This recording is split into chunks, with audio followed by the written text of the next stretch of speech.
Programang ito ay rated SPG. Striktong patnubay at gabay ng magulang ang kailangan. Maaaring may masiselang tema, lengguwahe, karahasan, sexual, horror o droga na hindi angkop sa mga bata.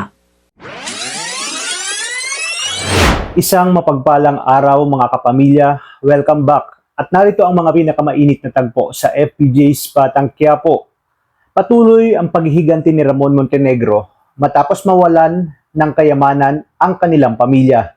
Lumapit siya sa kanyang dating koneksyon upang humingi ng suporta at armas, ngunit nagulat si Ramon nang sabihin ng kanyang dating kasamahan na nakipagsundo na ito sa bagong hari ng Quiapo.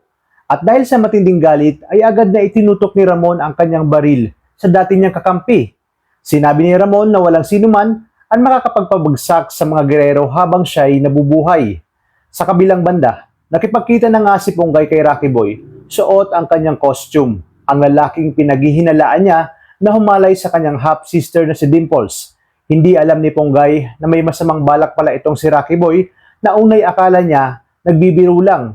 Ngunit di kalaunan ay nauwi ito sa tangkang panggagahasa sa kanya. Pilit niyang itinali ang kamay ni Ponggay ngunit lumalaban ito na siya namang ikinatuwa ni Rocky Boy dahil ganoon daw ang gusto niya sa mga babae, isang palaban. Maya-maya pa ay naging marahas na ang mga susunod na eksena kaya napilitan si Rocky Boy na pabagsakin na ito.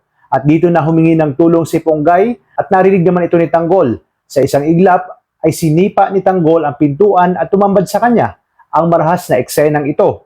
Galit na galit niyang binugbog si Rocky Boy hanggang sa ito'y maging duguan, ngunit bago tuluyang mabasag ang mukha ni Rocky Boy, pinangako niya kay Tanggol na babalikan niya ito at kanyang papatayin. Dahil sa matinding galit ay inisahan pa nga siya ni Tanggol gamit ang kanyang baril at tuluyang ikinabagsak ni Rocky Boy. Nakakuha naman ng baril si Ponggay at pinaputukan ang mga tauhan ni Rocky Boy at dahil sa dami ng kalaban ay napilitan siyang tumakas at wala na nga siyang ibang daanan. Napagdesisyonan niyang tumalo na lang mula sa isang mataas na palapag at mabilis namang nakababa itong si Tanggol at sinalubong siya sa ibaba. Hindi nagdalawang isip na sumakay si Ponggay kay Tanggol at sabay silang tumakas. Hindi inakala ni Ponggay na ang lalaking dati niyang itinutugis ay siya palang magiging kanyang tagapagtanggol sa laban niyang ito. Kaya naman pakaabangan natin ang mga susunod na kaganapan. Dito lang sa nag-iisang teleserye ng Sambayanan, ang FPJ's Batang Quiapo.